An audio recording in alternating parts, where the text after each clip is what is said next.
You are tuned in to the Amazing Outdoors podcast. Thank you so much for listening. This is your host, Brian Mays. You're listening to episode 36. I sit down with Slade Johnson, founder of Trips for Trade. It's a really kick-ass concept. I enjoyed my time with Slade. Before we kick off this episode today, I want to take care of a few house cleaning items. Listener engagement. Hey, I want to hear from you folks. It's been great. It's been awesome chatting with some of you listeners and just really enjoy it. So feel free to reach out. Brian at amazin.com is where you can reach me by email. Follow me on Instagram at amazin_outdoors. Hit me up. Maybe we can share a field or hit the water sometime. I am very much looking for new places and new people to seek these new adventures with all the time. So hit me up. Would love to chat. This podcast is being presented by Upland Outfitters. You guys may have missed the opportunity to pick up a pair of these pants at a ridiculous price. But if you use promo code AMAZIN, Upland Outfitters is going to give you 20% off. So check them out. I've been wearing the Relentless pants all season. They just are kick-ass. I don't need to hound you about them anymore. They've held up far beyond what I thought. So give them a shot. Reach out to them if you've got any questions. Upland Outfitters, UPLND Outfitters.com. SportDog. Check out their Tech 2.0, Tech 1.5. It's a really interesting system. I have the opportunity to be running the collars on the dogs right now, and I really, really like what I'm seeing. I've got an episode coming up with Clay Thompson of SportDog. Be on the lookout for that. Which leads me to the subscribe button. I've got some really cool stuff coming out. I've been really dragging my hump on getting it out. I've been trying to get a deer, and I've just really struck out from a horn perspective. And I was going to shoot a doe the other night, second to last night, a muzzleloader here in Scotty. And I don't know what happened. Pulled the trigger, deer didn't go down, no blood. 50-yard shot. I sighted the muzzleloader in 2 weeks ago. It's been in the case outside of hunting with it twice. Never bumped it. I don't know what happened. Whatever. But, yeah. So I've been a little bit stuck in the woods and not behind the microphone. My apologies. But I got some really cool stuff coming. So to bring that home, next week you'll probably see an episode out regarding SportDog, kind of get acquainted with Clay Thompson, who's a product manager for the tracking systems. And we'll chat a little bit more with him throughout the next couple months. SportDog's going to be a sponsor here, and I'm still trying to work out some deals for you listeners if you want to give them a try. So if you have any questions regarding that Tech 2.0 1.5 system, again, Brian at amazin.com. You can find my telephone number out there if you look a little bit for it. And hit me up on Instagram. I'd be happy to ask or answer any questions you guys might have.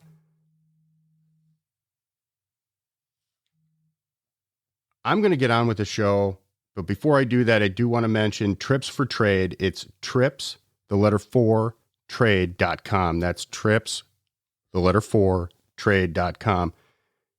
Check them out. It's a really great concept where you can trade a trip with somebody. Maybe you wanted to go somewhere. We're going to get into the details behind the concept, but if you're interested in using the service, Slade offered the podcast listeners 20% off at his trips4trade.com. That is trips4trade.com.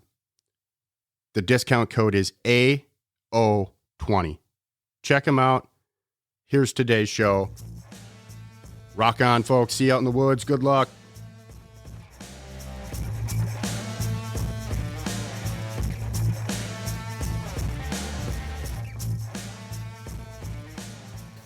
Slade Johnson. Thank you very much for coming on the Amazing Outdoors podcast. I'm excited to have you on. You are based out of not quite the deep south, but different region of the country from me. And you've got a very interesting company that, well, let's put it to this way. I had not seen before, and I've kind of heard people doing the concept on their own, but you kind of bring things together for hunters and guides and different people. And I'm really interested to learn more from your perspective on how you started the company and kind of how you're doing today and what you're all offering for listeners. So can you give us an introduction? Yeah, well, Brian, thanks again for having me on, man. I'm excited to chat for a little bit. I know we've talked, I guess it's been several weeks ago, maybe even months now, and so it's good to finally be able to line up on each other's calendars and chat for a few I think minutes. we've been trying since before hunting season started. Yeah, so It's a tough time of hey, year. there's nothing wrong with that. Half the time, I think we've had to reschedule because one of us was going to the woods. So that's a great excuse. I know I've been guilty at least once, probably twice. Yeah, I've been going a bunch too, but yeah, man, thanks. Did you stick one yet? I did yesterday.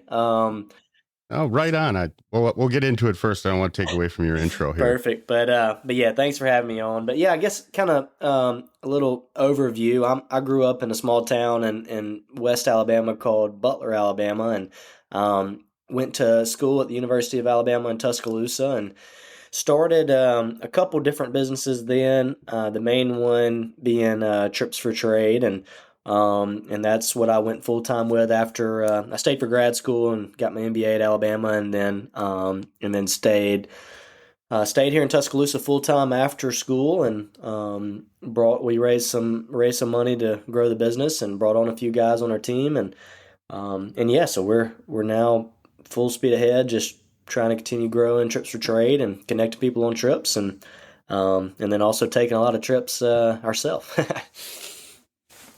I imagine when you're in the adventure outdoor / hunting industry and you're talking about taking hunting trips and trading hunting trips, you tend to have quite a few offers, I imagine. and I think I recall one of the times that, we got a dog down in the studio here. My little Miss Luna here, she found her way down. But you were telling me that you kind of came up with the concept based on, trading a trip with somebody.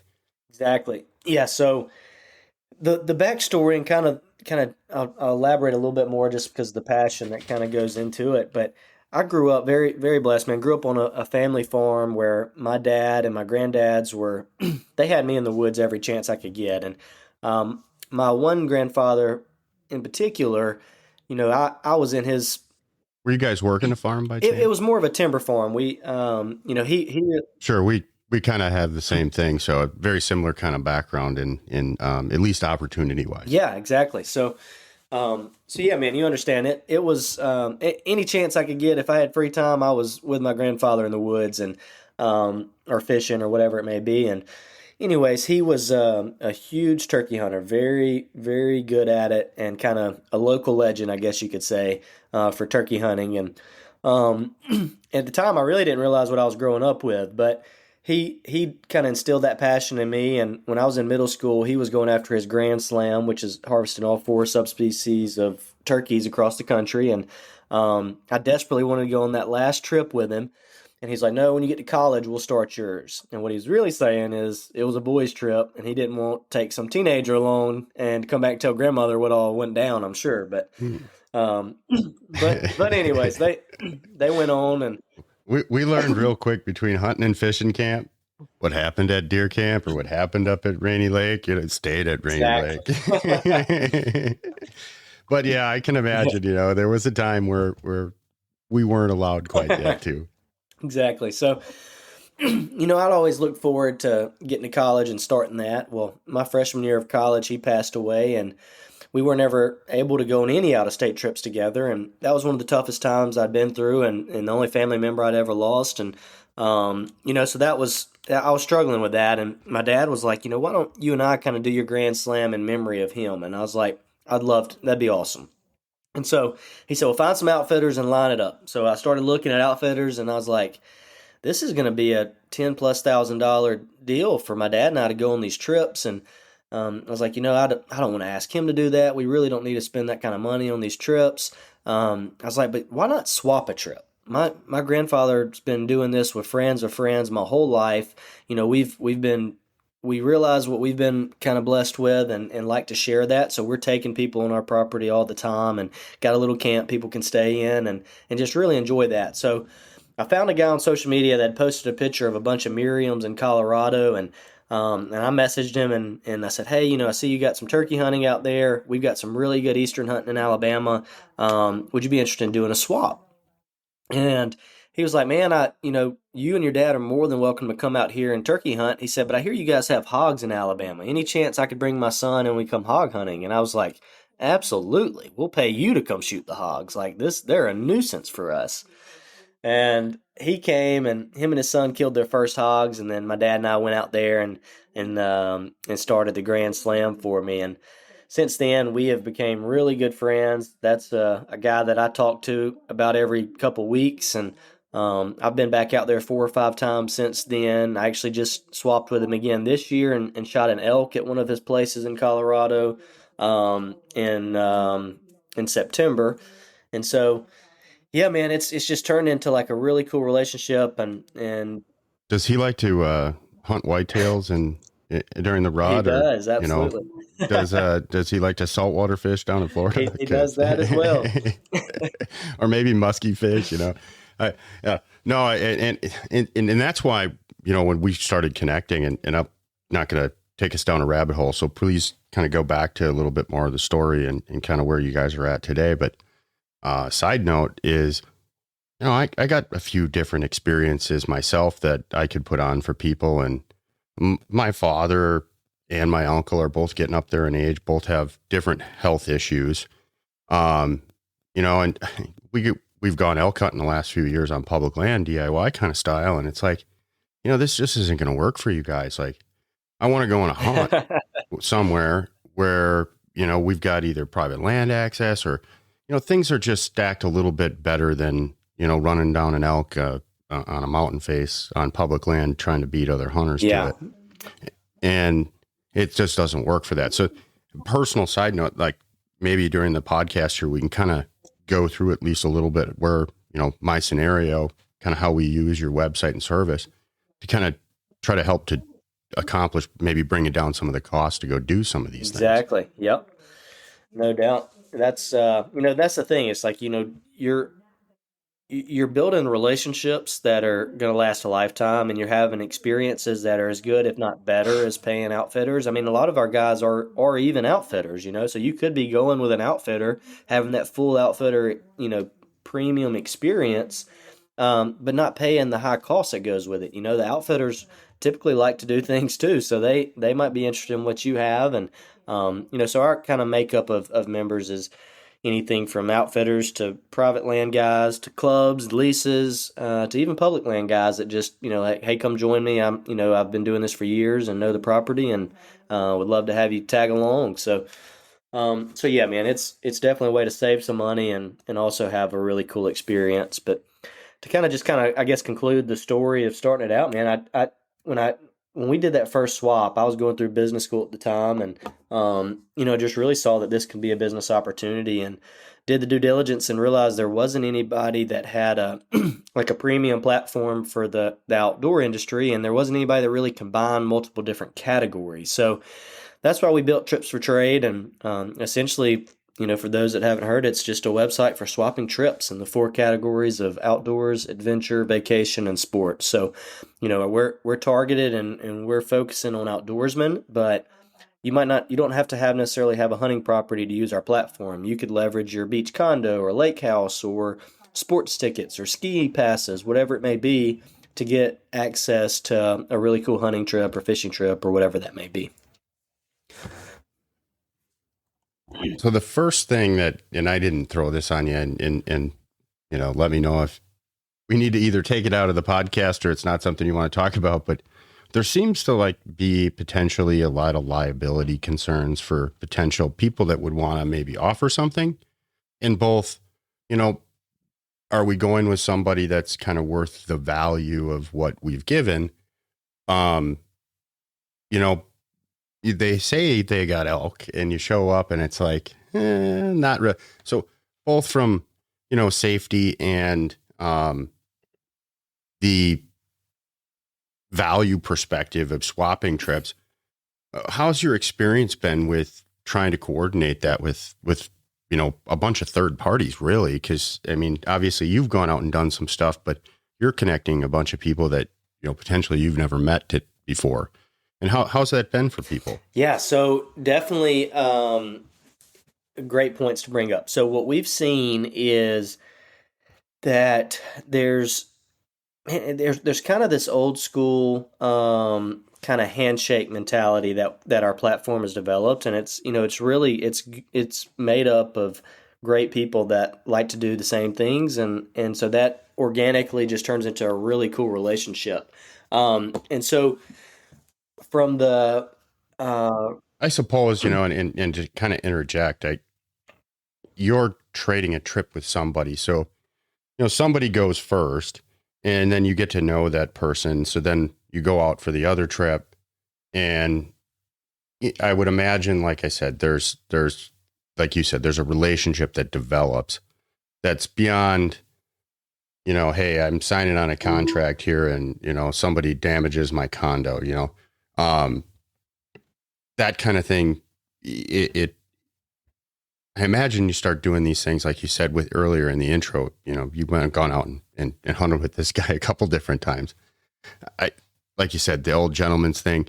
I don't know, elaborate a little bit more on that. But you guys, like if I wanted to put up my property for a vacation rental, you guys afford me some kind of liability in that equation. I imagine there's some kind of contract or something that initially I've got to go through to get my place listed on your website. Yeah, so we've got a couple different options there. What we've got is it's called a member trade agreement, and so this is just a legal document that is essentially a contract between you and the person that you're swapping with, and that's optional. That we provide that as a resource for people, but coincidentally, we've only had a few people ever even use that. What we've seen is once people get connected and find somebody they're interested to trade with, and they hop on a few different phone calls and send some pictures and text messages and all, like that they're building that relationship already before either trip's ever taken place.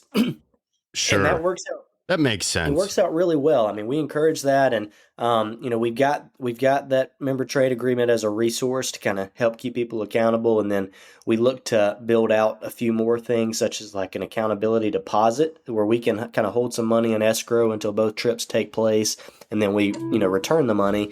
But yeah, so for the most part,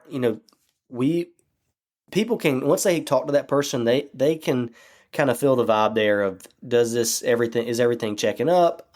Is this exactly what it seems to be? Or, we always tell you, like, trust your gut. If something doesn't add up or something doesn't feel right, then don't go through with that trade. And so far that's worked really well. I mean, we've connected, I think we did the math not too long ago, and we know we've connected over 1,000 different trips. Not all of those have taken place, but it's hard for us to kind of keep track of which ones actually go through once we swap phone numbers and everything like that. But we do know that we've connected at least 1,000 people that have said, hey, I'm interested in trading with you, and both parties have said they're interested in trading. So really, you're just connecting the folks, and then they work out the deal on their own after they've kind of gone through a vetting process. Yep. You just kind of are the resource for people to come together and exchange contact information and kind of post a potential trip for people to look at. Exactly, and make that makes a lot of sense. And okay, I'm glad we got a chance to kind of clarify that for listeners, because it's a different concept, man. No doubt. And it's, the thing about it is that's it's like the ride share of hunting. Exactly. Yeah. And we just make it super easy to find what you're looking for with our filters, and you can cross filter with what you have and what you're looking for to kind of narrow down. The thing about it is, though, most of our people put like probably 75+% put that they're open to anything, so it's like, if you get on here and you message a few people, say you reach out to 10 different people, there's a really good chance you're going to find somebody to trade with, because, at the end of the day, we're kind of just adventure seekers, and we like to do new things. And, if a cool opportunity comes by and that you've never done before, then, like, hey, I'll try that out this year and do something a little bit different. And, And so, there's a really good chance you're going to find a swap. And you mentioned value earlier. Like, one reason we don't put a price value on any of our trips, because value is so subjective. So in that same last scenario, something you've never done before would be a little bit more valuable to you or than somebody that could do it every single day of their life if they, if it was in their backyard or they had access to it. Well, and that's kind of the beauty of what you're trying to Yeah, leverage. exactly. I mean, bringing it full circle, yeah, it's maybe discounted to a certain perspective, but when you look at it now, well, hey, I could leverage this to go do something I haven't done. I haven't thought about doing that. Like it's kind of a multi-dimensional leveraged position kind of in the hunting space. Like it's very unique. I appreciate that. Yeah, it's cool, man. It works really well. We had some concerns. We started out the first year, we didn't let anybody on the platform unless I personally knew them. And so that was, we just wanted to kind of see some swaps take place and have some proof of concept there. And then, yeah, we saw that like, this is really working.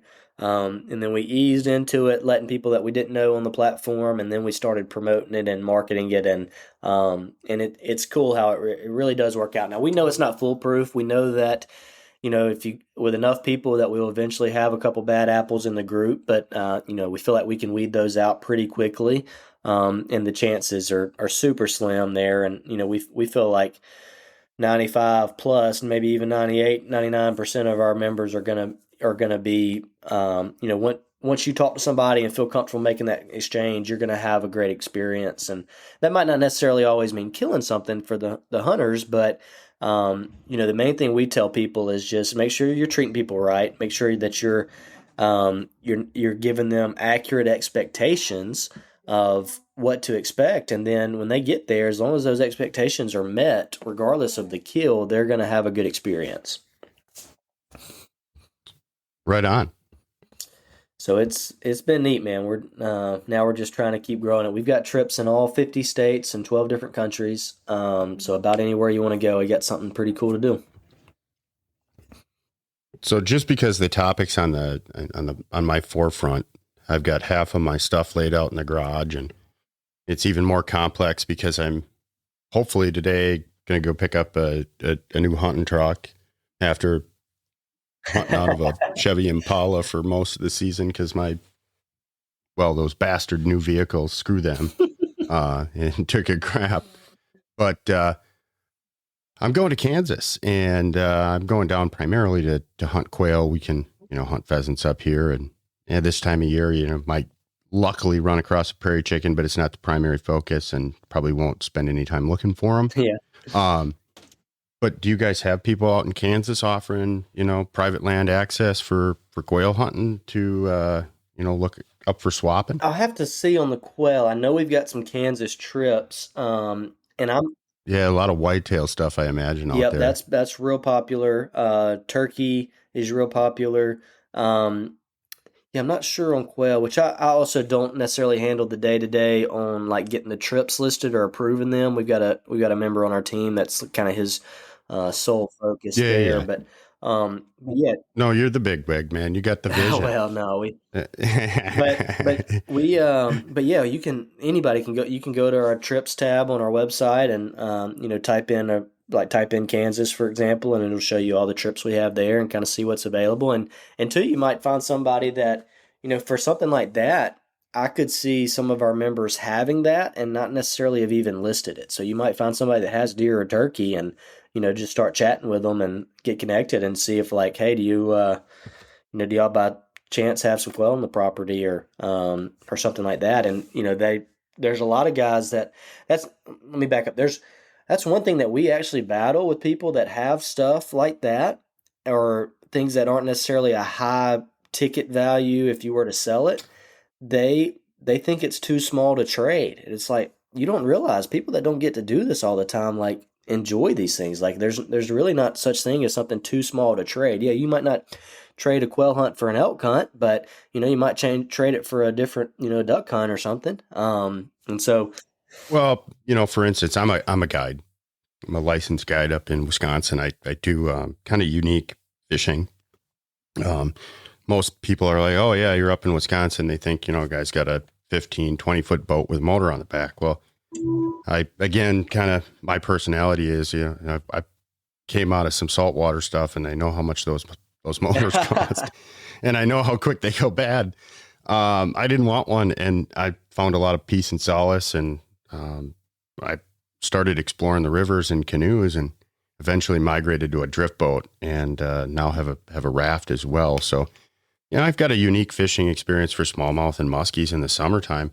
A guy can hire me for a half day for, at least my rate is about $350 right now. Might change things up depending on how high the cast goes this year.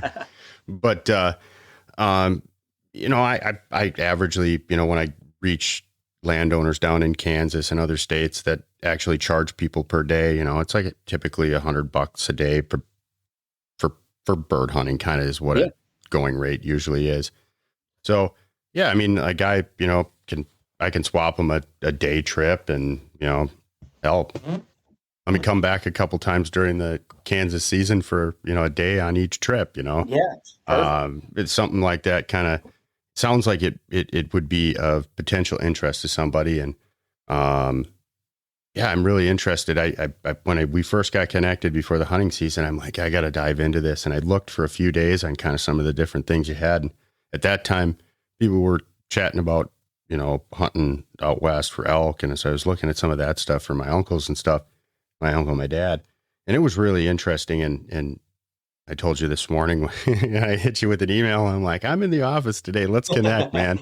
And so I haven't looked now in a little bit, and I really should have looked last time when I went to Kansas. I probably could have maybe started a connection.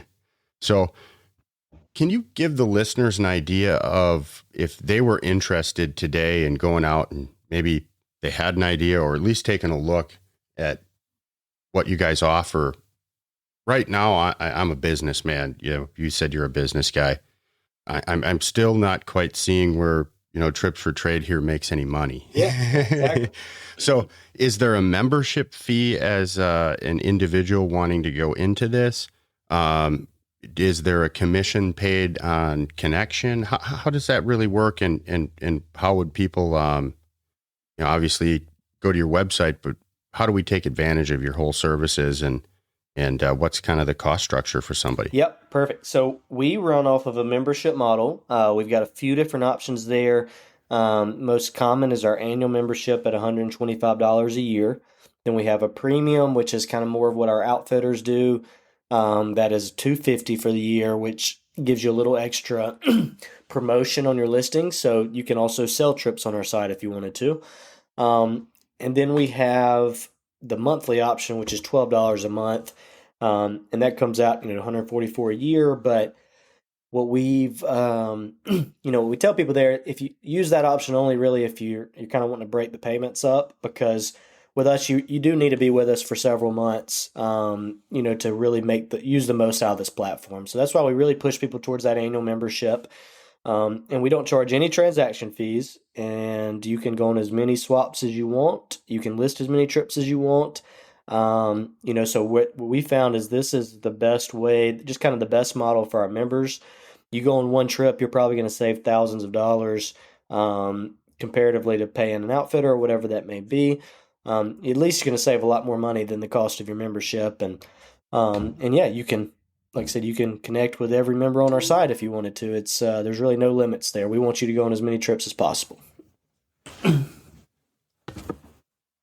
So you got a membership model. Guy like me, maybe I'd pay the $250 because I'm an outfitter and to a certain degree and may want to sell some trips.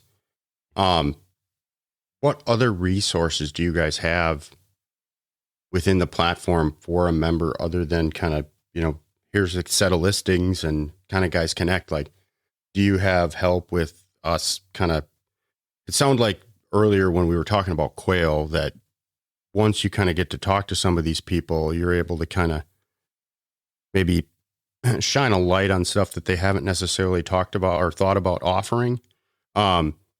Do you have like a consult with people like myself who, are an outfitter and have something available to maybe help position our listings correctly? Yep. So we've got one guy on our team that handles kind of all of like quality control and support there. And so if you're wanting help setting that up, he can hop on a phone call with you and kind of give you recommendations on what we've seen works best and make sure your listing looks good, because this is an ad for you essentially. Like you're wanting to make sure it looks really That's kind good. of my point. You want to And make sure you have good photos and pretty long descriptions, and you're not just no photo with one sentence saying you've got fishing. Like you got to kind of sell yourself, but we also like be very transparent as well. I don't oversell it that, for a deer hunter, I guarantee you're going to kill a 150-inch deer on this one weekend you come hunting. Like, make sure that you're very realistic about expectations on there. And, but to answer your question, yeah, we've got a guy on our team that can help with that. And then we also have kind of part of our premium package is, if you're busy or like, hey, can you try to help, you can kind of call him and tell him what you're looking for. And he can provide like a list of options for you and even reach out to the people and like try to help facilitate that exchange, just to save you some more time. And, but yeah, well, and even for people who are really looking at this and they're going, well, okay, I'm going to spend $1,000 on a deposit to take two people out west to hunt, right? yeah, And you give them an option for $250. It's hard to draw all the connections together and get it off the ground. There's more legwork than picking up the phone and calling an outfitter, depending on who you are and what kind of legwork you're doing, I guess you could say. I mean, I personally, if I'm going to pay big dollars, I'm going to, do my research on the front side. But there's a lot of research here, and it's different types of research. And I don't know, a lot of people aren't necessarily comfortable calling a bunch of people as well. So that's where I was kind of like, how do you make this work for as many people and all the different personalities out there? Again, business and marketing kind of mindset going behind me going, and on top of it, somebody's paying for services. What's all available? Yeah, exactly.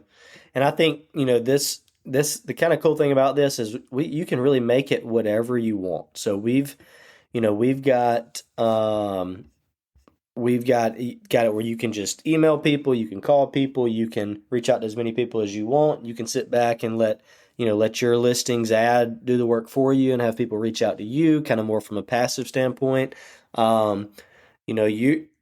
This is super flexible. The date ranges, the amount of people to bring, like what you're really offering, all of that's flexible. We don't require you to do anything, and there's no commitments there. So, we basically just say, hey, you list what you have, what you're interested in. Then once you find somebody to trade with, then you can work out the finer details of who to bring, what dates work, how many people, and those kind of finer details, and kind of just make it what you want it.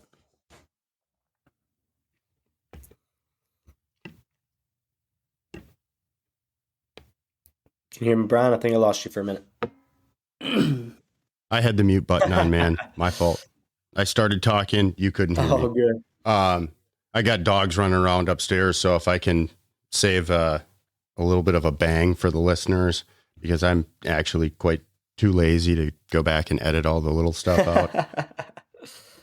It's a lot of work, and I don't know. Sometimes it just takes away from the organicness of the conversation. Yep. Like, people should know I can't speak very well, because they're going to meet me in person and they're like, well, what the hell, this redneck over here? What the heck? He doesn't sound like that. I'm not fake, man. That's kind of, I'm full transparency here. That's great, man. But I like the realness. Hey, it's one way to be in life. I hate plastic as much as it's everywhere around me, but my sense in people. Yeah. I'm always have been, just kind of everything on my sleeve. So, but it helped me, the way you explained it there and kind of understanding kind of the membership structure and cost and how people engage really brings clarity to that, understanding of value, because, hey, the guy out west, and me, we both have, either we have skin in the game to be able to get ourselves connected. And at that point, the trip itself, you both have to agree to it, kind of. And I think it solidifies the fact that, your comment about an old gentleman's handshake. Yeah.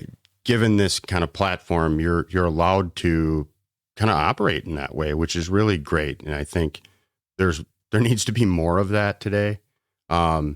We've become so distrusting of each other by nature today, where, they're good old boys used to just shake a handshake. And, if you didn't, you didn't come to the table with your side of the bargain, and, things were dealt with a little bit differently. And, we didn't have a bunch of mamby-pambies that had to go hire an attorney and get lawyers involved and create all these positions of lawyers in our society. Exactly. Yeah. Yeah, man. I think that the handshake deal, like I said, this is probably one of the few industries that still has that. Unfortunately, as sad as that is, and again, I want to stress that it's not foolproof. We realize, not naive to the fact that there's no, but my point, Slade, and I don't mean to take away from that, and I understand you got to come at it from a position that is company kind of position. I get that, but my whole point to that is that your platform allows excuse me, for those that type of agreement to take place. Exactly. Where most other spaces I go down to the game farm, not that I do, but you got to sign a liability waiver, and you pay them money. And that's just kind of how things are done, where, you're really actually, hopefully out of this, you end up developing a friendship, which is a totally different contract and agreement long-term than going to a game farm. Exactly. And two, you're invested. You've got, not only have you, like, from the moment that first phone call when you're like, hey, that sounds cool, and I'm interested in trading, starting that relationship there. But once one trip takes place and you host that person, and a good experience is had, like, it's less about the deal. It's like, hey, I want to return the favor. Like, I appreciate you taking care of me, and I'm gonna make sure I do everything in my power to that you have a good trip when you come to my place. And and again, that's just, I feel like most of us innately are built that way, and that works really well. We are. The world isn't. And what I really like about your platform is you promote it and actively are allowing it to happen in a world that typically, is against that grain. Yep. So it's really cool. I enjoy the hell out of it. Well, I appreciate it, man. Thank you. Yeah, we're just trying to keep adding new experiences and keep growing. And if the budget wasn't so tight and Amazing Outdoors didn't kick out so much money last year, and we're waiting for 2020 budget to come out or 2022 to come out before, after Christmas, let's just say that, I'd already be on the platform. But all those damn, I always promote at the end of the show, habitat, kind of NGOs or, groups, and people like Pheasants Forever, Quail Forever, Rough Grouse, Whitetails Unlimited, whatever your fancy is, like, get involved in your local cover and chapter to ensure that those critters are on those lands that you want to hunt. So, but at the same time, when I started all this, like, I had to put my money where my mouth was. Yeah, so definitely. Everybody got my money, and then everybody got corporate kind of, or at least, Trout Unlimited got the guide money, and it was just, yeah. Hey, I understand. There's only so much that can go out. You got to have a lot more coming in. Exactly. So what have you been doing this fall? I mean, you were out hunting and stuff. What have you been up to? Yeah, so we've been on the go. It's been a really busy year. As you mentioned earlier on, been super fortunate with opportunity, and it's something that the guys here in the office, we kind of struggle regularly, is like, we're adding new trips and we're like, that one looks really good. Kind of, maybe I should reach out to them. And so I do a bunch of swapping every year from our farm, and then on top of that, we've got one of our investors. I do some filming for him, so we've done some cool trips this year, and then and yeah, just kind of going all over. I swapped a bunch of hog hunts this summer, so I've got an Ohio whitetail hunt that I've got to take for the second half of that swap. I think we'll do that early January, and then went out to Colorado and killed the elk on that swap. We went to Nebraska, got really close on a really big mule deer, drew back on him, and he didn't give me a shot. But had a cool couple days hunting out there. Let's see, just killed in Tennessee yesterday, so that was a whitetail hunt. Yeah, now we're about to do a lot of the hunting's just starting to get pretty good at our farm here in Alabama, so we'll be kind of mainly focusing on Alabama stuff. You got a big rut that kind of happens in end of December, January. So our farm's like the latest rut you can find. Just about, we go kind of mid-January to like February the 10th. Yeah, so my uncle, he comes up and hunts early here in Wisconsin, and usually misses the rut.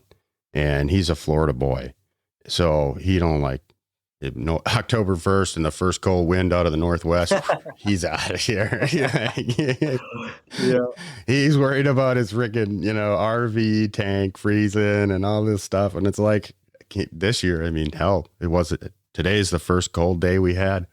I've had I got a pole barn that I put up this year that I don't have insulation in yet, and really just kind of had the project at a point where it was weather worthy for the year, and I didn't want to spend any more money in 2021. It just was enough. But outside of that, I still got water bottles on the floor in here that haven't frozen for the year. So like, I don't know, what the hell did you run out to, miss all the rut for? But he got on this lease down in Alabama, and you guys got big timber down there, and it's a really interesting area. And he was telling me that, things don't really kick off until January. Yep, it's kind of spread out. We do have some places. It's a different rut than up here where we're condensed really, really heavily. Yep. Like you got does that come into heat for weeks. Yep. You can see parts like Birmingham, kind of North Alabama, as early as like the next week, like mid-December. And then it kind of just goes in a wave, there's different, I guess, kind of sections of deer across the state. And so, yeah, anywhere you could really in Alabama be hunting the rut from mid-December all the way to mid-February, just depending on what part of the state, what little area you're hunting in. That's crazy. Yeah, I know Florida's kind of the same way with the rut, and I think that they even go later. A little bit later, depending on where you're at in the state. Yeah, Florida's a unique state. I feel like there's always some kind of deer hunting going on there. Just seems like they don't just get as big, but you can always find some good hunting or fishing in Florida. That's probably our number one state for swaps is Florida. A lot of stuff to trade there. I suppose, yeah. I mean, I've been going to Florida my whole life, and I've been on both sides of the state, and I usually try to stay below the frost line. But there's all kinds of stuff. My brother lives there. My dad lives there. My uncle lives there, and they've all fled the cold and became Florida residents. But yeah, I'm amazed. Like there was my dad wanted to go out and get a hog, just hadn't done it, and his buddy did this. I don't know, got a connection in Southwest Florida. A couple friends down there. Somebody went out and shot a hog. He's like, "Yeah, let's go do it." So my brother came over, and I forget what it was, like $200, and they dress the hog for you, and you take it out in packages, and they literally got on a golf cart with guns that these guys provided and very nice firearms. Went out and they had a couple different, buttons on this remote and a kind of a place they could go. In the first place they went, they got a feeder, hit the button, out come the hogs, boom. And then they drive off to the next place, hit the button, my brother, boom. Then they drive back. Hey, the hogs are out in here and here. And those guys went and picked them up. I mean, not my style of hunting, but I guess if you're going to go to the store and, or, the farmer and buy a, quarter cow, quarter beef, hey, why not go out and have fun doing it, right? Yeah, no doubt. Yeah. So and that's just, that's one part of Florida, and the same part of Florida, they freaking python hunt and freaking deer hunt, crocodile hunt, or gator hunt. And within an hour you could be out grouper fishing, There's just a lot of variety. The swamp holds a lot of critters in Florida. It's pretty interesting. Yeah, it's cool. That's one thing I've been wanting to get on there is a snake trip. But we haven't done that yet. But that just seems so different and unique, You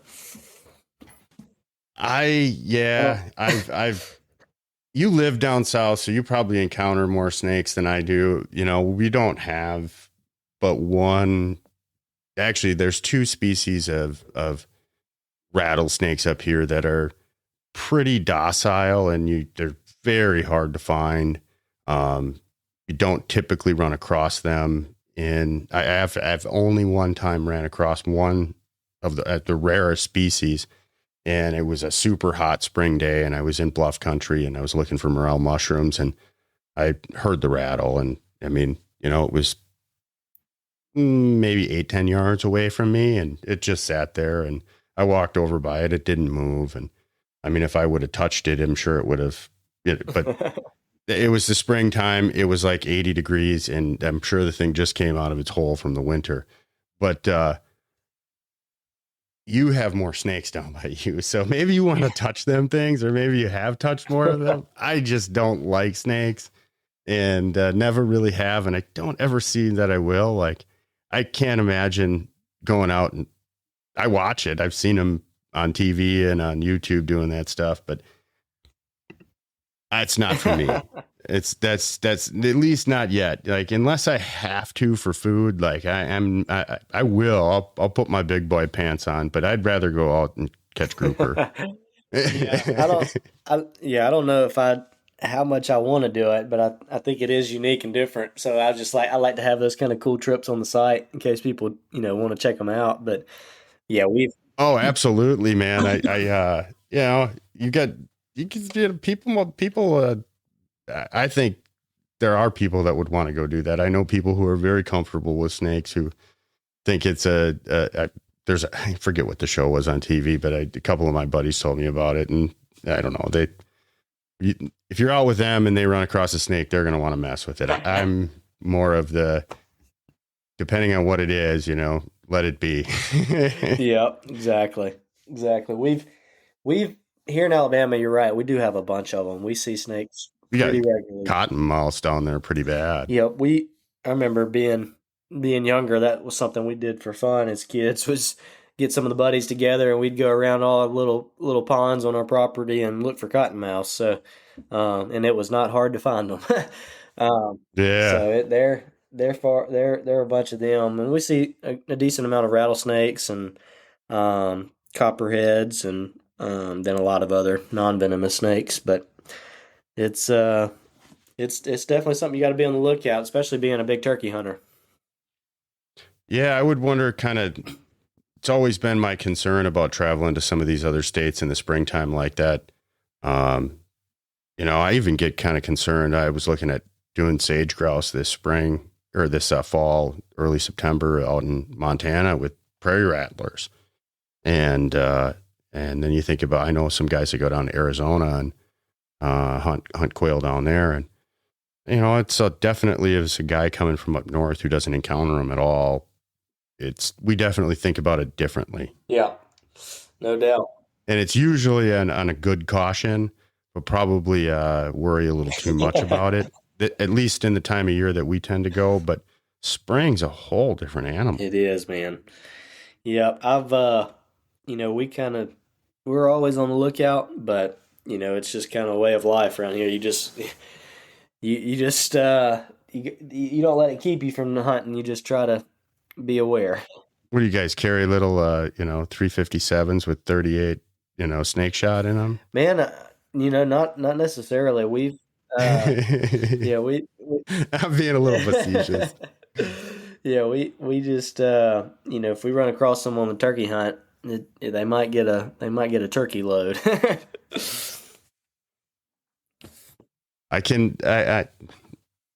That's usually my first reaction if I have a gun in my hand. My first reaction is let it be, but it depends on scenario. Yeah, no doubt. They do have their place in the equation. Yeah, ecosystem there for sure. That's something that I guess I've kind of been more aware of. I grew up, if you see a snake, a poisonous snake, kill it. But you're right. They do play a part in the equation. There's just different scenarios. If they're posing a threat to us, it's not going to end well for them. And if they're close to the house, or we've had them on our back porch of my parents' house, even rattlesnakes. So those usually don't live too much longer. But no, if you're within 100 yards of my house, you're I'm sorry, you're dead. Yeah. And I don't care who's listening, and you can email me all you want, bitch and moan on Facebook, but I don't want you in my bed. And that's just too damn close. And I know how warm the house is. Yeah, we've had them in I hadn't had a poisonous snake in the house, but we've had king snakes and all in the house before. We live on the middle of our farm, so it is not a uncommon thing to see them around the house. But what type of, you said timber farm? It is, yep. Yeah. So how often do you guys harvest timber? Timber and wildlife. But it just depends. We do a thinning on the property, and then we'll eventually on the pines, they get old enough, mature enough, we'll cut them, and second cutting, then I guess we'll clear cut and replant. We don't cut any hardwoods. We leave all that, and because I would say really our farm is more wildlife. Wildlife's the number one priority. So habitat for wildlife, and kind of that's how we've managed it. And then the timber investment would be kind of the second thing for us. So we've you got recreational farm first. Yeah. Mm-hmm. Yep. We're nice. That was kind of, that's how I am. I'm trying to figure out how to ways to make money out of it. Yep. The agricultural tax status is extremely important for me. Yeah. Well, I think one thing we're looking at right now, I actually got to make a decision by Wednesday on is carbon credits. I think this last year or so, they've made it where you can do like a 1-year contract versus like a 15 or 20-year contract that's always kind of been around. And so if you got timber on your property, no matter the size of the property, you could bid out carbon credits. And like our tract, we own about 1,500 acres or so that we actually own, and then that can equate to I think anywhere from, it could be between $10,000 and $15,000 a year in just carbon credits. And so it just depends on your timber, of course, but we're really looking at that as like another kind of revenue stream from the farm this year. I'm gonna bite my tongue. I don't know a lot about it. I don't know enough about it either, but it sounds way too familiar to other things I'm hearing in other parts of our political spectrum about taxes. And as a hunting and fishing guide who relies heavily on burning gas or diesel, I have no interest in conversation because I pay plenty of gas taxes and other taxes already. So, yeah, like it's a tough conversation about the snake. Exactly. Yeah. We can leave it at that. I would be interested in talking to you offline about carbon credits, but I have a feeling I have listeners on both sides of the spectrum, and I am actually quite a bit in the middle when it comes to politics, but there's a few issues I'm extremely staunch on in taxes and paying overly paying taxes when you're having what I would consider modest income. Yeah. Is just the gap. Once you hit that top tax bracket and you have two decent earners in your family, like it's a huge kick in the pants, man. Yeah. And it's like, I'm not using all these services. And then it kind of almost creates animosity between the classes of people that, exist in this country, that we don't want to talk about a class system, but we continue to find things in a class system. I mean, when you talk about high class, middle class, and low class, it's hard not to have a class system. Yeah. But, it just creates animosity, I really think, between neighbors and other people. And, it allows for people to people that pay, 25% tax. They look down on the people who don't pay any taxes. It's an all around kind of shit system as far as I'm concerned, because I also think it truly creates these pockets of people, because you have different structures for taxes, different rules for different people. And there are great people who don't want to pay all these taxes or go through all this effort to get to the next bracket in life. And then once you get to the top bracket, there's so much weight holding down on you to get to the next bracket that it's unbelievable. Instead of having all these different rules for different folks, I'm one of the folks that truly believes that I just think everybody should have skin in the game, man. Yeah. And if we all had skin in the game and all paid at a flat rate, our abilities would show, and people who made more would pay more by a percentage alone. I hear you. Yeah. And I think that saves a whole lot of grief between me, you, and everybody else. And it cuts down on all the need for all these people that are employed in Washington. Yep.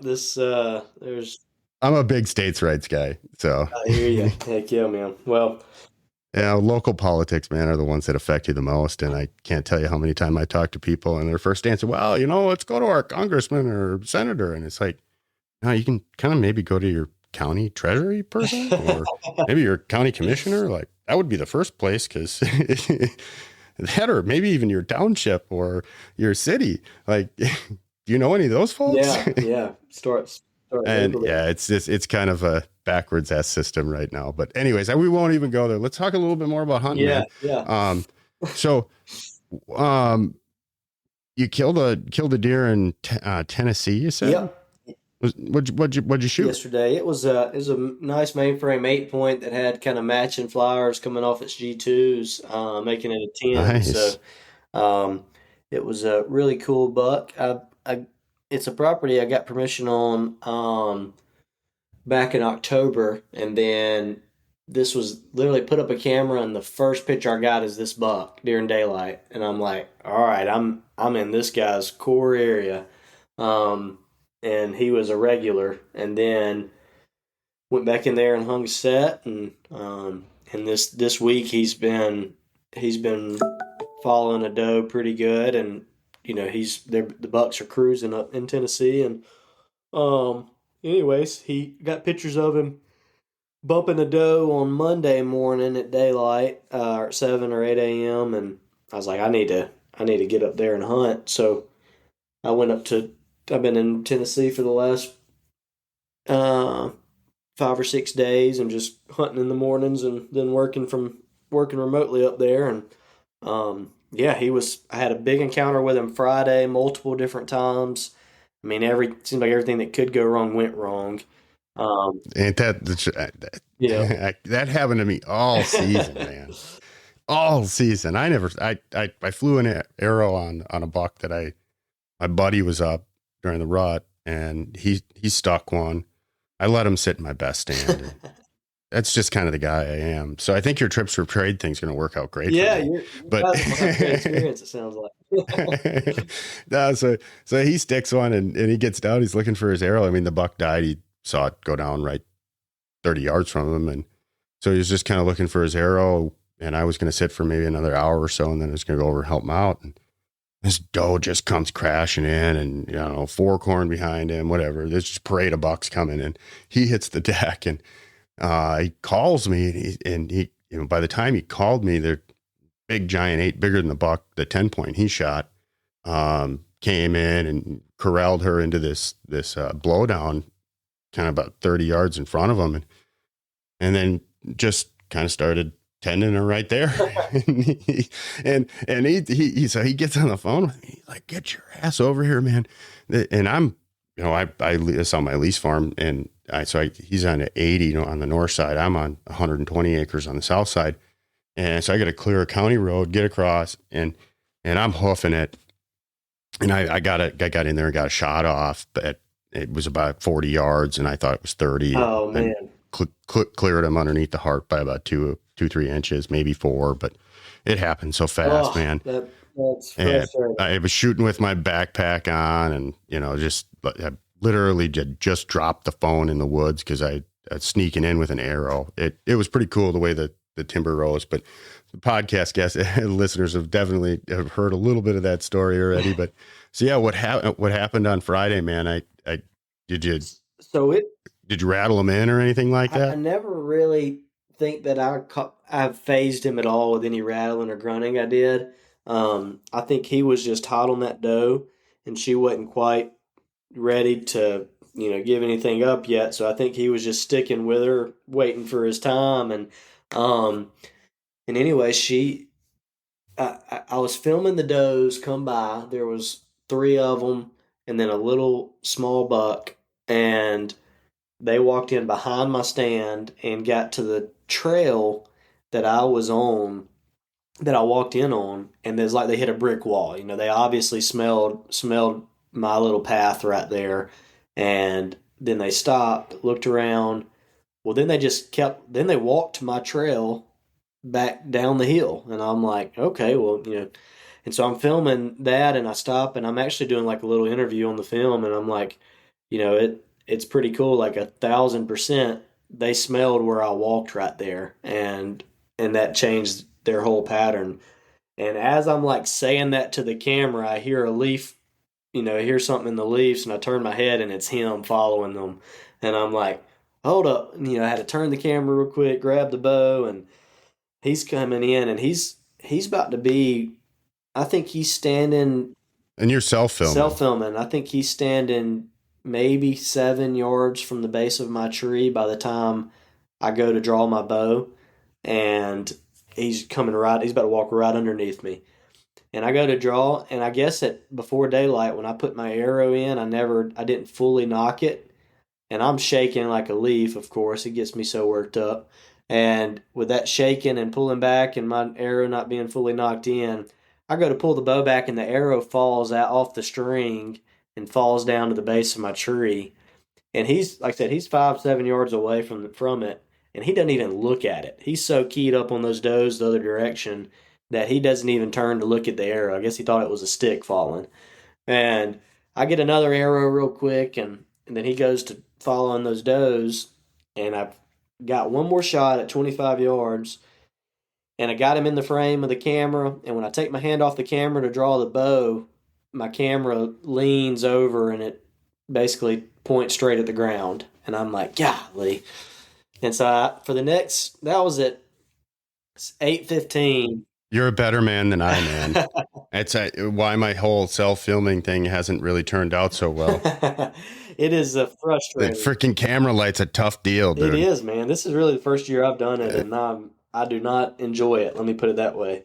I do not enjoy like the chance of missing a shot for the sake of filming it, but or the equipment. I mean, it's just a bear to haul all of that equipment out. It is, man. But it is cool to like be able to tell the whole story, and we'll put this on YouTube and all. And I was going to ask, did you get the shot on film? So that, like I said, that's still Friday morning. Over the next 3, I know you got to run here. Yeah, I got a few more minutes. I got to get off, but yeah, over the next 3 hours Friday morning, I saw him 6 different times. He would leave and come back following that doe, and I couldn't ever get a shot off. One of the next to last times that he came in, the hot doe, he's coming the main trail that I'm set up on, which is going to be perfect. The hot doe is, leading him, and I'm like, this is it. It's going to be a 15-yard shot. It's the main rub line on this hillside that he uses, and I've got the camera set up. they're walking, they're not running. I got plenty of time to get set up, bow in hand, everything's recording. It's going to be perfect. She's standing in my shooting lane at 15 steps and no clue in the world I'm there. He's 20 steps behind her, but I don't have a shot. And for some reason, he just stops, turns around, about face, goes 180 degrees the different direction, just casually walks off. And she's like looking back like, what are you doing? And he, didn't smell me, nothing. He just like changed his mind and went a different direction. So I saw him one more time about an hour later, and then he winded me that time. So man, Friday was a rodeo. Everything, just didn't happen.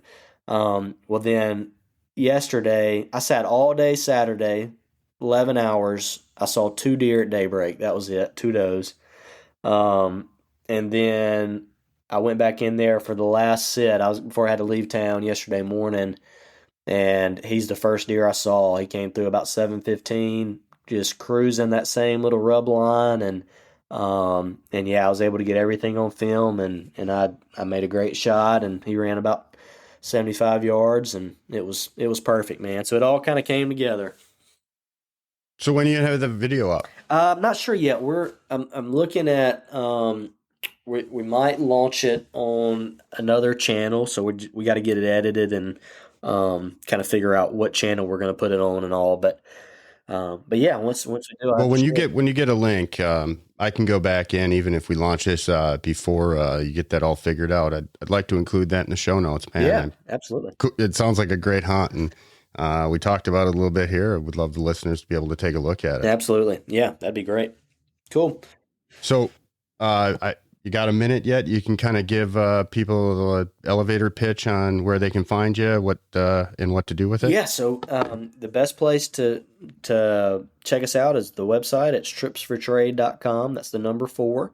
You can go on there. You can look at all our trips. You can see more about how it all works, and then just click pricing to figure out which membership works best for you and get set up. And then if you need to email me or call me, all my information is available there. It's Slade at tripsfortrade.com. Again, the number 4, and then phone number 205-499-3858. Happy to be a resource and answer any questions that anybody has. And we just look forward to, helping you guys check some things off the bucket list sooner than you ever thought you could.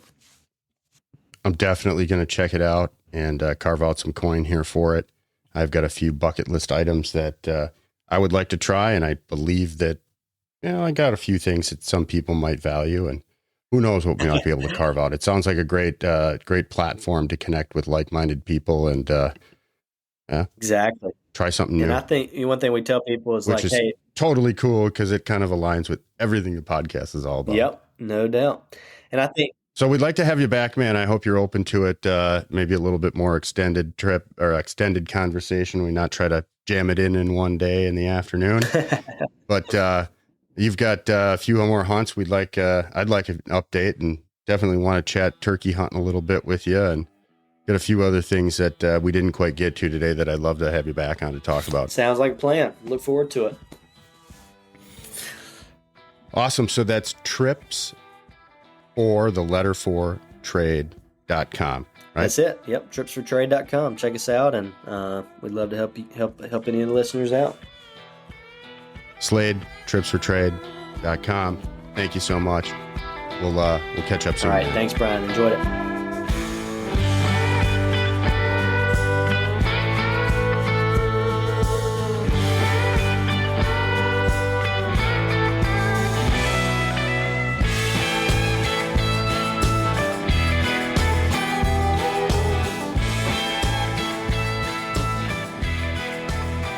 Thank you, everybody, for listening to this episode of Amazing Outdoors. Big shout out to the folks out in Nebraska who keep downloading these things. Hit me up, man. I would love to come out there and do some hunting. I'll be traveling through Nebraska in the next week. I'll be down in Kansas, so hoping to get some podcasts out for you guys from on the road in Kansas.